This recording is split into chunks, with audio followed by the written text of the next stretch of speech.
Ambassador Elena Vasquez stood at the window of her office on Kepler 442b, watching the morning sun rise over the agricultural fields. The human colony had been peaceful for 20 years. Farmers from Earth had turned this barren rock into a green paradise that fed 3 neighboring star systems. Children played in the streets below, their laughter mixing human voices with the musical tones of Altarian, refugees who had found safety here. Elena smiled as she watched a group of young Zephyrians helping human farmers load grain onto transport ships. These same Zephyrians had been starving refugees just 5 years ago, when their homeworld suffered massive crop failures. Now they worked alongside humans, their families safe and fed. This was what humanity did best. They helped. They healed. They brought peace where there was war and hope where there was despair. For over 200 years, humans had served as the galaxy's peacekeepers and problem solvers. Other species fought wars that lasted centuries. Humans ended them in months through careful diplomacy and genuine care for all sides. Elena's communication device buzzed. The message was marked urgent and came from Admiral Sarah Kim, commander of the human fleet protecting this sector. Elena opened it immediately. The words on the screen made her blood freeze. Elena, get your people to the shelters now. Zephyrian battle fleet approaching. They're not responding to our signals. This doesn't look like a friendly visit. Elena's hand shook as she activated the colony's emergency system. Sirens began wailing across the settlement. She watched through her window as humans and aliens alike ran for the underground shelters that had never been used. The Zephyrian workers she had just been admiring dropped their grain sacks and ran with the rest. 20 minutes later, the sky filled with ships. The Zephyrian Empire had sent 50 warships to deal with one peaceful farming colony. Elena watched from the shelter's monitor room as Admiral Kim's 3 patrol ships moved to intercept. The human ships looked tiny compared to the massive Zephyrian fleet.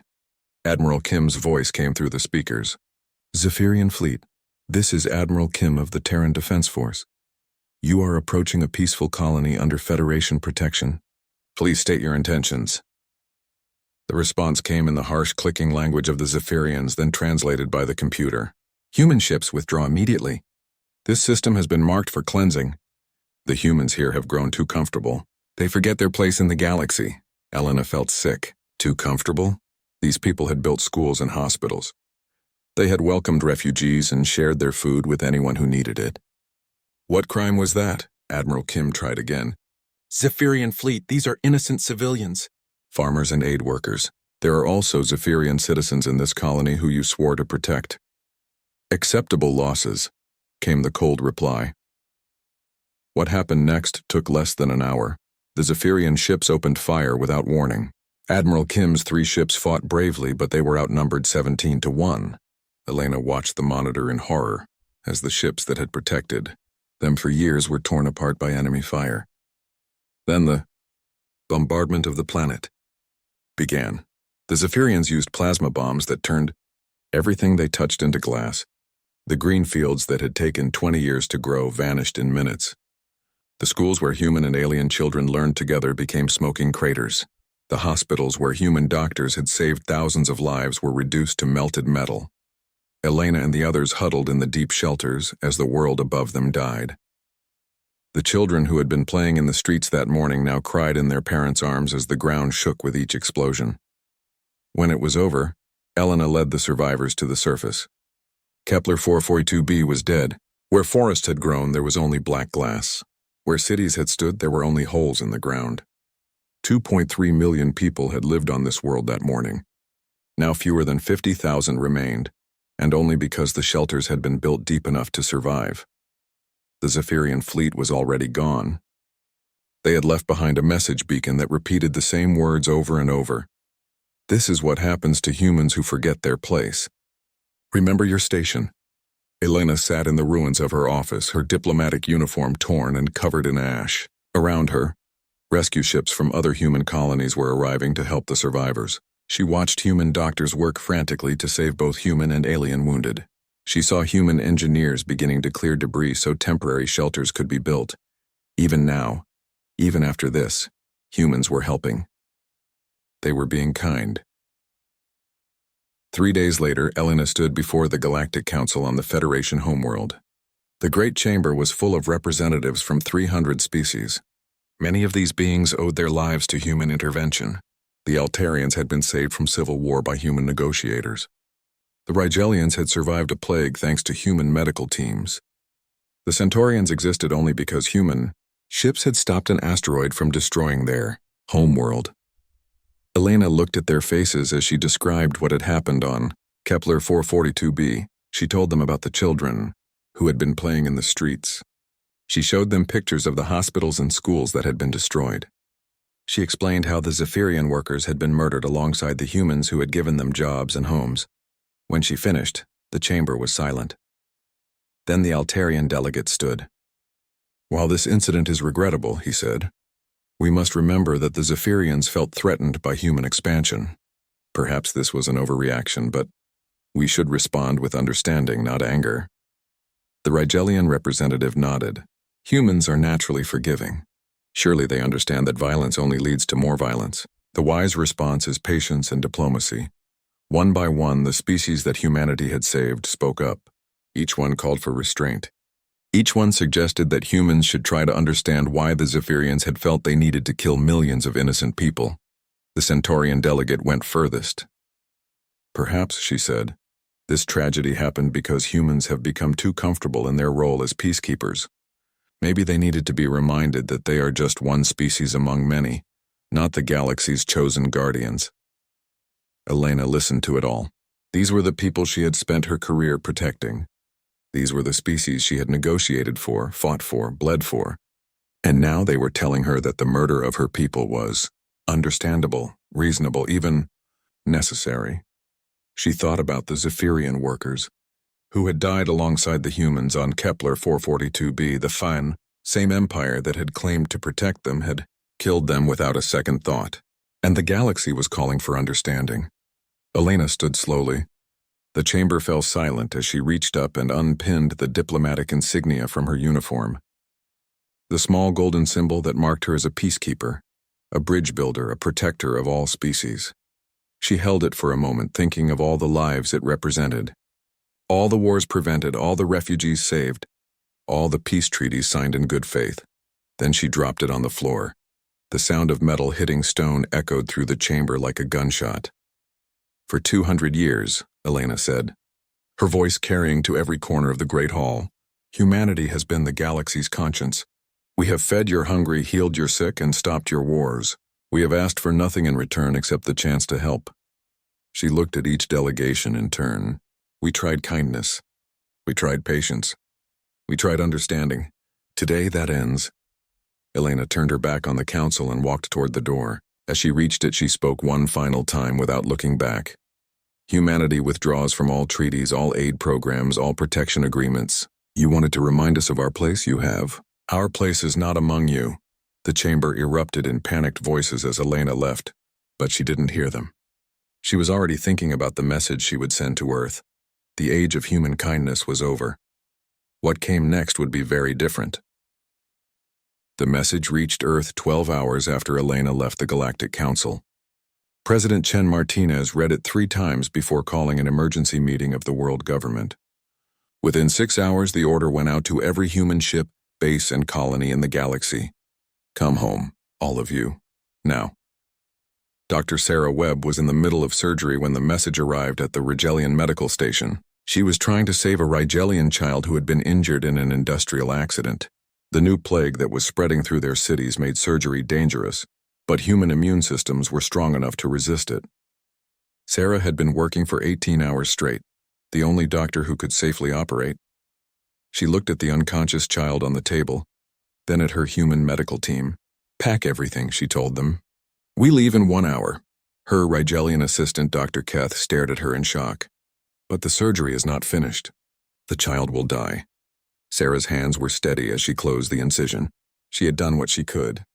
"Then you'll have to finish it yourself. Humanity is done here." Across the galaxy, similar scenes played out. On Altair Prime, human negotiators walked out of peace talks that had been going on for months. 2 species that had been killing each other for decades watched in confusion as the humans who had been preventing their war simply left. The human fleet commander, Admiral Torres, transmitted one final message before departing. "You want to fight? Fight. We won't stop you anymore. On the Centaurian trade routes, human patrol ships that had been protecting merchant vessels from pirates powered down their weapons and engaged their jump drives. Captain Morrison of the patrol ship Defender received a frantic call from a Centaurian freighter captain. "Captain Morrison, where are you going?" "There are pirates in this sector." Morrison's voice was cold. "Not our problem anymore. Good luck." Within 48 hours, the galaxy began to understand what it had lost. The first sign was on the trade routes. For 2 centuries, human ships had kept the shipping lanes safe. Pirates knew that attacking merchant vessels meant facing human retaliation, and human retaliation was swift and certain. With the humans gone, the pirates came out like sharks smelling blood. On the first day, 12 merchant ships were destroyed. On the second day, 27. By the end of the first week, pirate attacks had increased by 3,000%. Trade routes that had been safe for generations became death traps. The second sign was medical. The Rigelian plague that Dr. Webb had been fighting began to spread unchecked. Human medical teams had been the only ones able to work safely in the infected areas. Without them, the disease jumped from city to city, then from planet to planet. Within a month, the plague had reached 17 different star systems. The Rigelian government sent desperate messages to Earth begging for help. The messages went unanswered. The third sign was war.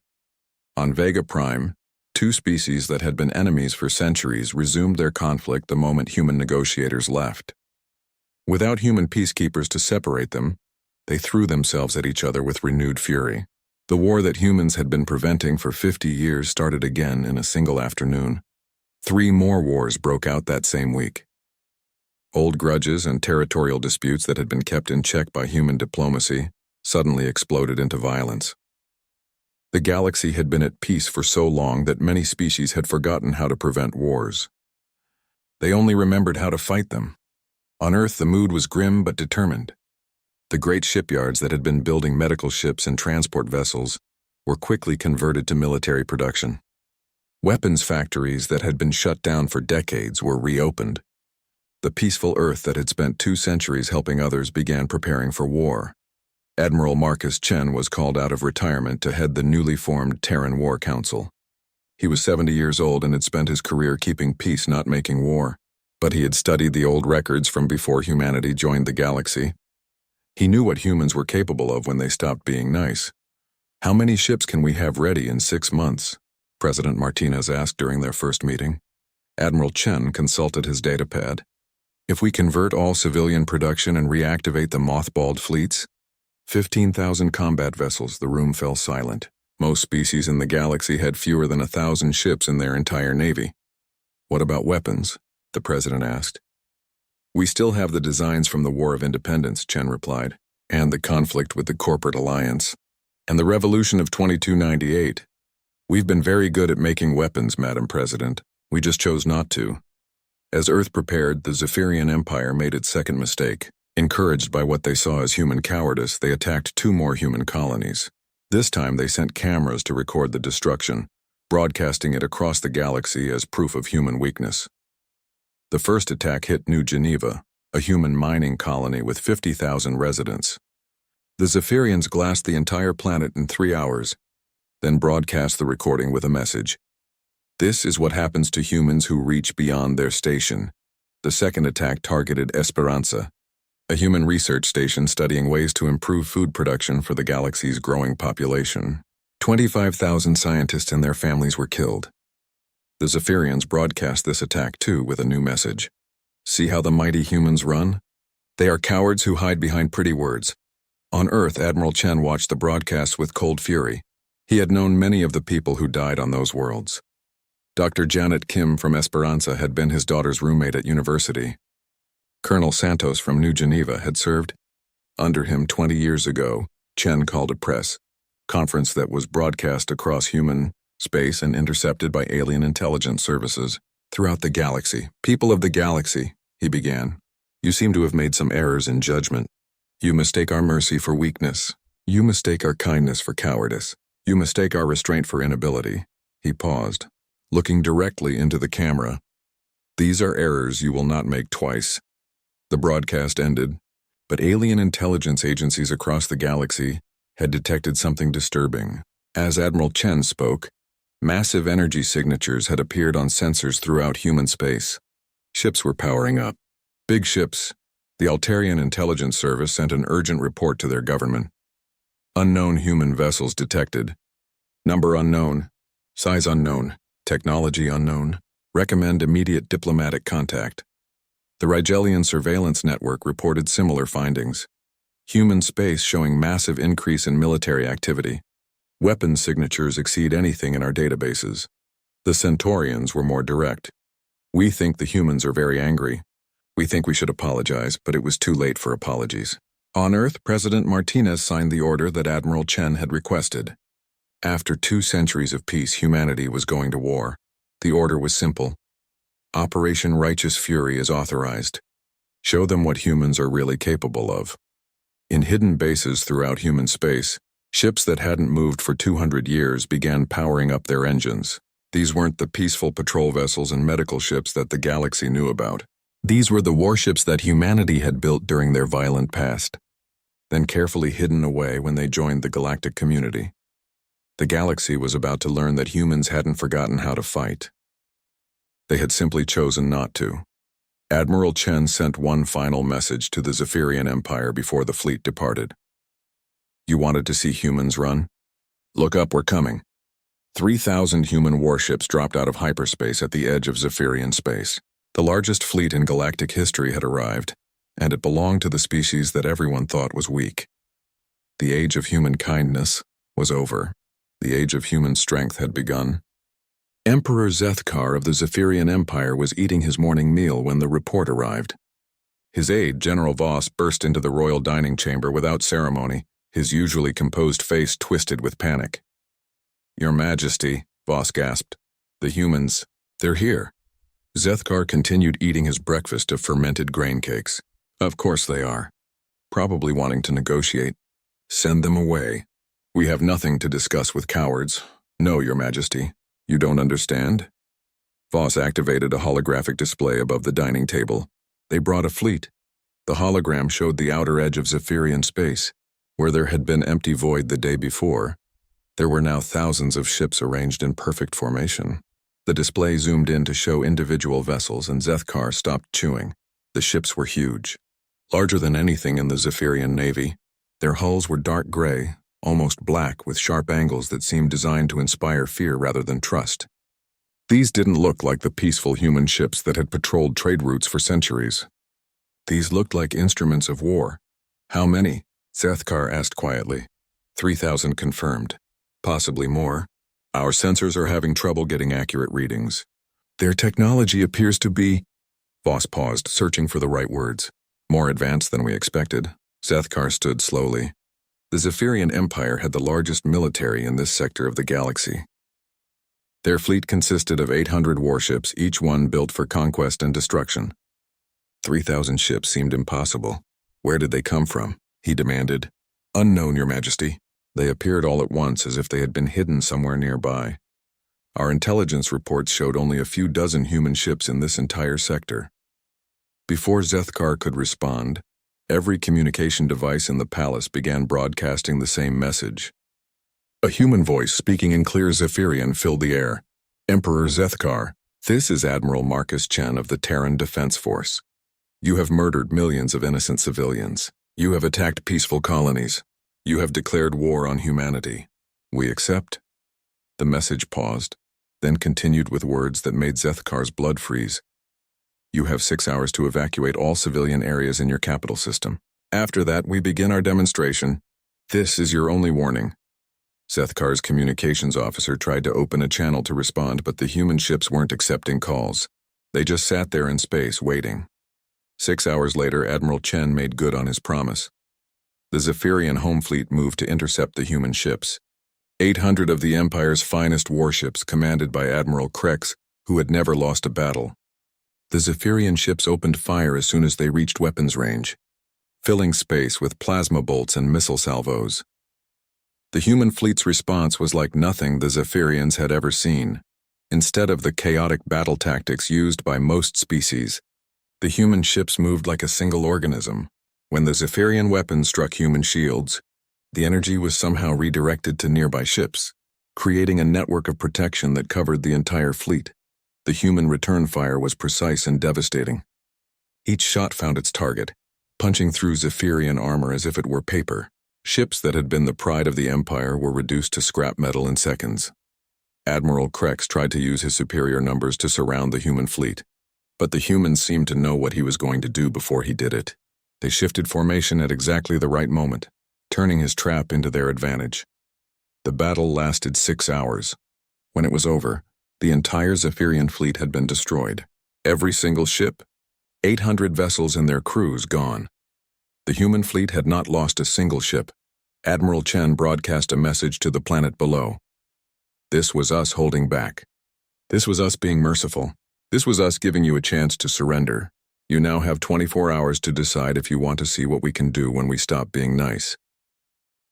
On the surface of Zephyros Prime, Emperor Zethkar watched the debris of his fleet drift past his palace windows. The impossible had happened. The humans, the weak species that served as galactic peacekeepers and diplomats, had just destroyed the most powerful military force in the sector. But the worst part wasn't the military defeat. The worst part was what the humans did next. Instead of bombarding the planet or demanding unconditional surrender, the human fleet began broadcasting something else. Medical supplies and food shipments for Zephyrian civilians.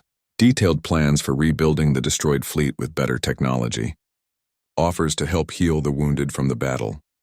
They were still trying to help, even after destroying the Zephyrian fleet, even after being attacked first. The humans were offering aid to their enemies. It was the most terrifying thing Zethkar had ever seen. These beings could destroy you completely, then offer to heal your wounds. The broadcasts also included something else. Recordings of captured Zephyrian officers from the battle. The humans had rescued enemy survivors and were treating them in their medical bays. The recordings showed Zephyrian soldiers receiving the best care available, being treated by human doctors who worked just as hard to save enemy lives as they did to save their own. But there was a message with each recording. The humans made sure the captured officers could see what was happening on Zephyros Prime. They could see their emperor safe in his palace while their fleet burned in space. They could see that their own government wasn't trying to rescue them. One recording showed Commander Vexistar, a veteran Zephyrian officer who had served the Empire for 30 years. He looked directly into the camera and said, "These humans fought us with honor. They saved my life when my ship was destroyed. My own people left me to die, but the humans came back for me." By the time the recordings finished broadcasting, half the Zephyrian military was ready to surrender, and the other half was questioning why they were fighting at all. Admiral Chen sent one final message to Emperor Zethkar. "Your Majesty, we could have destroyed your planet an hour ago. We chose not to. We could have killed every civilian in your system. We chose not to. We could have turned your homeworld into the same kind of glass that you made from our colonies. We chose not to."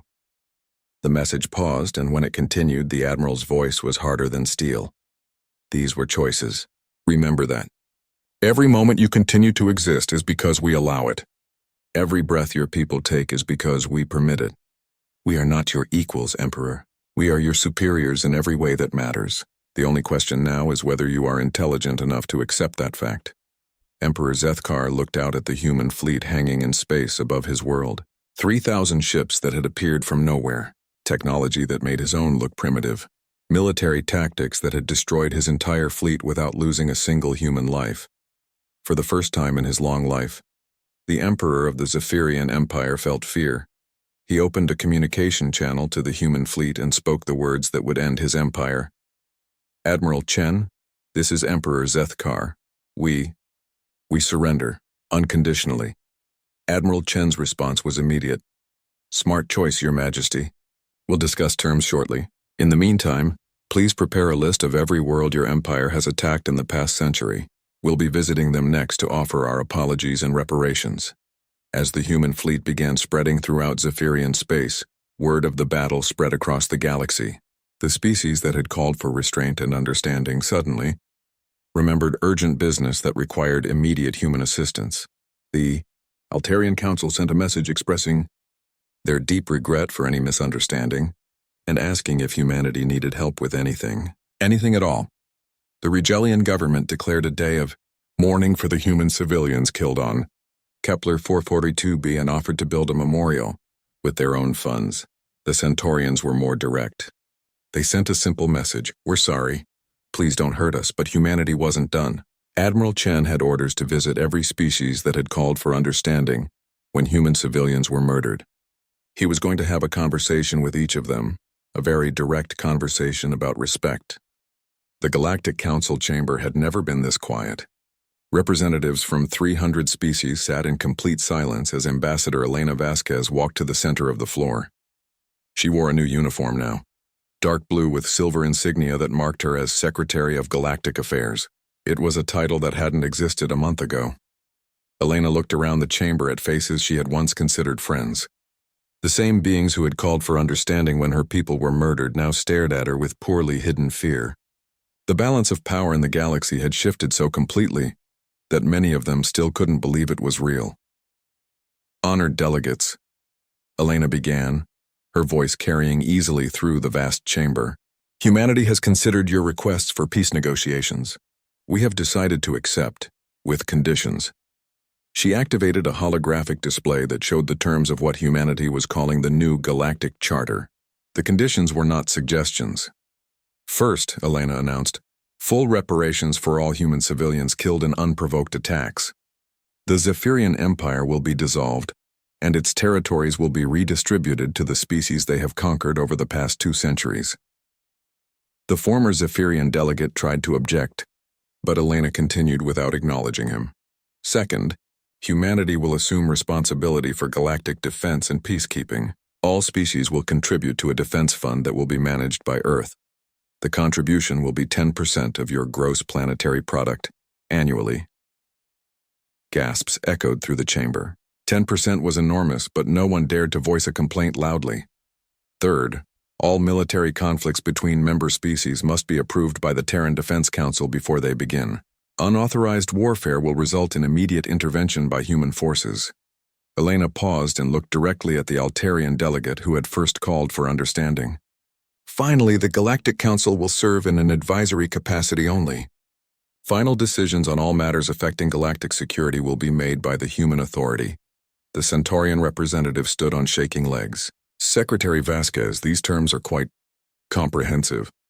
Perhaps we could negotiate some modifications."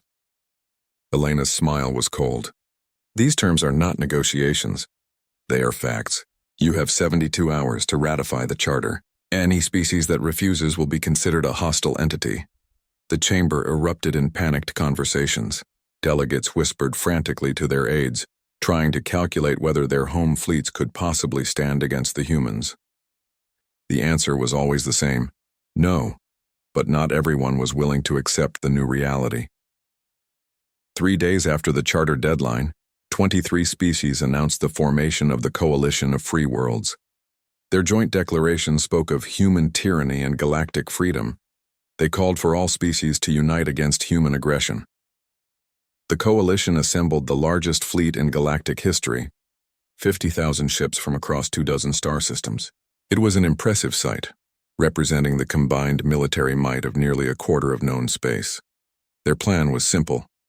They would mass their forces at the edge of human space and demand that humanity return to their previous role as helpers, not rulers. If the humans refused, the coalition would fight. Admiral Chen received the coalition's ultimatum while reviewing reports from the former Zephyrian territories.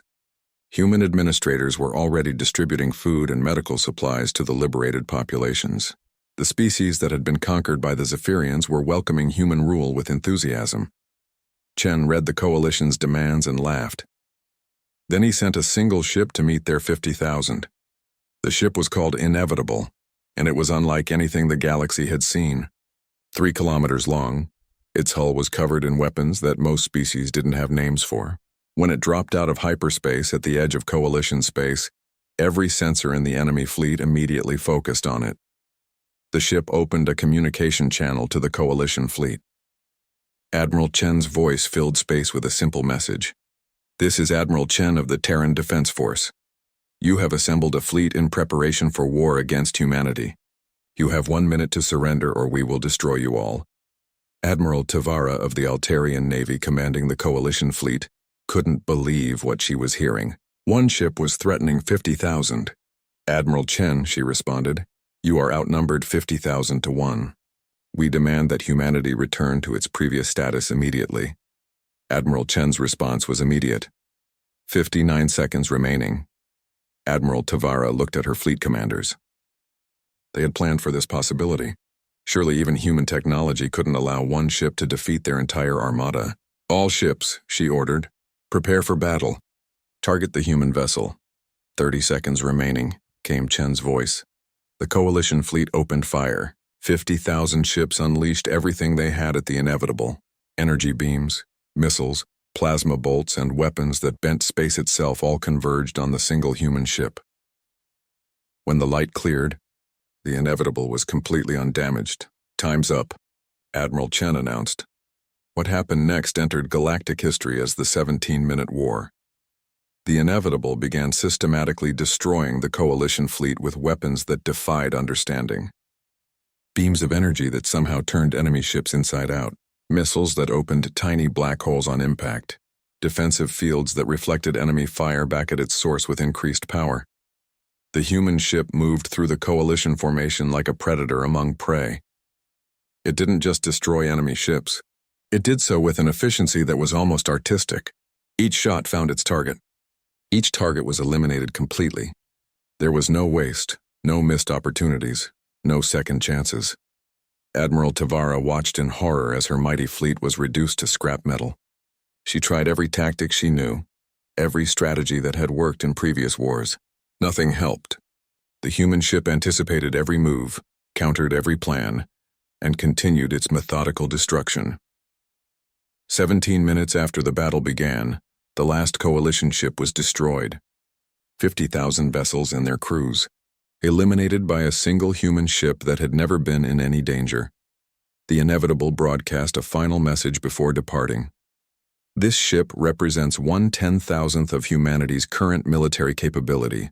Remember that when you consider your next decision. The message sent shockwaves across the galaxy. If one ship could destroy 50,000, what could the entire human fleet do? How long had humanity been hiding this kind of power? How had they kept such technology secret for 2 centuries? Intelligence services across known space began frantically reviewing their data on humanity. What they found was terrifying. Every human colony had massive underground facilities that hadn't been there the year before. Human cargo ships were suddenly much larger and carried far more than civilian goods. Human-civilian traffic had increased by 3,000%, but most of the ships were going to previously unknown destinations. The truth slowly became clear. Humanity hadn't suddenly become powerful. They had always been powerful. For 2 centuries, they had been carefully hiding their true capabilities while serving as galactic peacekeepers. The human integration into galactic society hadn't been the arrival of a helpful species. It had been the most successful intelligence operation in galactic history. Every human diplomat, every human doctor, every human trader had been watching, learning, and reporting back to Earth. Humanity knew everything about every species in the galaxy. They knew military capabilities, economic weaknesses, political divisions, and social structures. They had been gathering intelligence while everyone else thought they were just being nice. Within days of the Coalition's defeat, every major species in the galaxy was sending diplomatic missions to Earth. The same beings who had called humans weak were now competing to offer them tribute, trade agreements, and military assistance. The Rigelian government offered to share their most advanced medical technology. The Centaurians proposed exclusive trade deals that heavily favored human interests. The Altarians offered to provide raw materials from their mining worlds at cost. Elena received all these offers in her new office on Earth. The building had once housed the Department of Diplomatic Relations. Now it was the headquarters of the Human Authority, the organization that effectively governed the galaxy. She read through the desperate proposals from species that had once looked down on humanity. Each offer was more generous than the last, each delegation more eager to please. They had finally learned what Elena had tried to tell them months ago. Humanity was not weak. Humanity was not helpless, and humanity was no longer patient. The galaxy had a new order now with new rules and new leaders. Trade flowed along routes protected by human ships. Conflicts were resolved by human arbiters backed by overwhelming force. Medical crises were addressed by human doctors with access to technologies that seemed like magic. The galaxy was more peaceful than it had been in centuries. But it was a peace imposed by strength, not negotiated through kindness. Elena stood at her office window, looking up at the stars. Somewhere out there, human ships patrolled space that had been chaotic and dangerous for millennia. Human administrators governed worlds that had been torn by centuries of war. Human scientists shared knowledge that advanced entire civilizations. 1 year after the Coalition's defeat, the galaxy was unrecognizable. Elena walked through the memorial gardens on Kepler 442b, where grass now grew over the glassed ruins of the colony. Human terraforming teams had restored the world in 6 months, turning the dead planet back into the green paradise it had once been. New cities rose from the ashes and families had begun to settle here again. But this time the colonies were different. Massive defense platforms orbited the planet. Human warships patrolled the system constantly, and the new settlers all carried weapons. Elena stopped at the memorial wall where the names of 2.3 million victims were carved in black stone. She touched the name of Maria Santos, a 7-year-old girl who had been playing in the schoolyard when the Zephyrian bombs fell. Maria would have been 8 now if she had lived. "Beautiful memorial," said a voice behind her. Elena turned to see Admiral Chen approaching. He was no longer the retired peacekeeper who had been called back to service. The year of war had changed him. His uniform was crisp, his bearing military, and his eyes held the cold calculation of someone who had learned to think of entire populations as chess pieces. "How are the new territories?" Elena asked. "Stable," Chen replied. "The former Zephyrian worlds are adapting well to human administration. Productivity is up 40% across all sectors. Crime is down to nearly 0. The population seem happy." Elena nodded. The human occupation of former enemy territory had been remarkably successful. Human administrators brought efficiency, technology, and order to worlds that had been poorly governed for centuries. Most of the conquered populations genuinely preferred human rule to what they had experienced before. "Any resistance?" she asked. "Minor incidents. Nothing that required serious intervention." Chen's voice was matter-of-fact, but Elena knew what serious intervention meant now. Human forces didn't negotiate with rebels or try to understand their grievances. They simply eliminated them. They walked together through the memorial gardens, past monuments to other human colonies that had been attacked over the years. Elena had insisted on building these memorials as reminders of why humanity had changed course. But sometimes she wondered if they were becoming shrines to justify what humanity had become. "The council is meeting today," Chen said. "The Altarians are requesting permission to settle a trade dispute with the Centaurians through military action." Elena sighed. "What's the dispute about?" "Mining rights to an asteroid field. Both species claim it based on ancient treaties that contradict each other." Chen shrugged. "In the old days, they would have fought about it for decades. Now they're asking our permission first. And your recommendation? Deny the request. Assign the mining rights to a human corporation. Use the profits to fund infrastructure improvements on both their homeworlds. Everyone wins except the lawyers who would have gotten rich on the legal battle." It was a practical solution. It was also the kind of high-handed decision that would have been unthinkable when humanity served as mediators rather than rulers. But Elena had to admit it would work. Human administration was efficient, fair, and effective. It was also completely authoritarian. They reached Elena's transport, but she hesitated before getting in. "Marcus, do you ever wonder if we've gone too far?" Admiral Chen looked at her with surprise. "What do you mean?" "Look at us. A year ago we were the galaxy's helpers. Now we're its masters. We make decisions for 300 species without asking their opinions. We've become everything we used to oppose." Chen was quiet for a long moment. When he spoke, his voice was gentle. "Elena, do you remember what the galaxy was like before? The wars that never ended?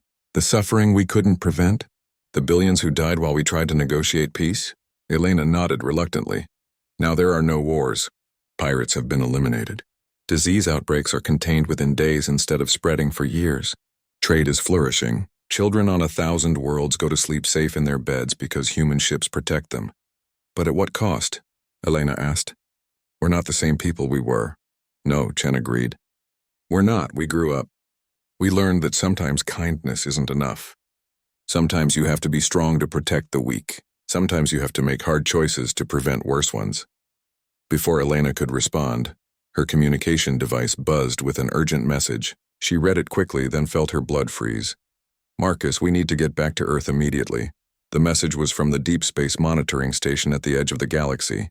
For the first time in 2 centuries, they had detected ships approaching from outside known space.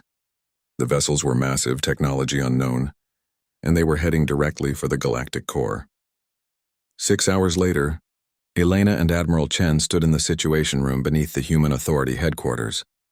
The wall displays showed long-range sensor data from the mysterious fleet. The ships were larger than anything humanity had built, and there were thousands of them. "How long until they reach inhabited space?" Helena asked. "At current speed, 72 hours, reported Commander Singh, the duty officer. "But ma'am, they're accelerating. They might be here sooner." Admiral Chen studied the tactical displays. "Any response to our communication attempts?" "Yes, sir. They sent this." A holographic image appeared in the center of the room. The being was tall and thin, with 4 arms and eyes that seemed to glow with inner light. When it spoke, the translation system struggled to render its words into understandable language. "Greetings, inhabitants of this galaxy. We are the hegemony of worlds.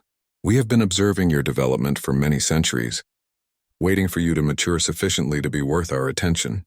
The alien's image smiled, showing teeth like crystalline daggers. "Your recent conflicts have shown us that one of your species has finally achieved unity and strength. This is good. Weak galaxies are not worth conquering. Strong ones provide entertainment." Elena felt sick. These beings had been watching humanity's transformation with approval. They had wanted the galaxy to be unified under strong leadership, because it would make conquest easier. "We come not as invaders, but as challengers. Your strongest species will face our champions in combat. If you win, we will leave your galaxy in peace for 1,000 years. If you lose, your galaxy becomes part of our empire." The message continued with details of the challenge. Single combat between champions. No weapons except what each fighter could carry. Victory would be determined by death or surrender. You have 72 hours to select your champion. We suggest you choose wisely. We have not lost a challenge in over 10,000 years. The hologram faded, leaving the room in stunned silence. Elena looked around at the faces of Earth's military leadership. These were the people who had transformed humanity from galactic peacekeepers into galactic rulers. Now they faced a threat that made all their previous challenges look small. "Recommendations?" Admiral Chen asked. Commander Singh spoke first. "Our strongest fighter is probably Sergeant Martinez from the Special Forces. She's never lost a combat engagement." "What about enhanced soldiers?" suggested another officer. "We could use genetic modifications, cybernetic implants." Elena listened to the discussion with growing unease. They were talking about sending a human to fight an alien champion in single combat, with the fate of the galaxy at stake. It was exactly the kind of situation that the old humanity would have tried to solve through diplomacy and cooperation. But the old humanity was gone. The species that had spent 2 centuries trying to make friends had become the species that ruled through strength.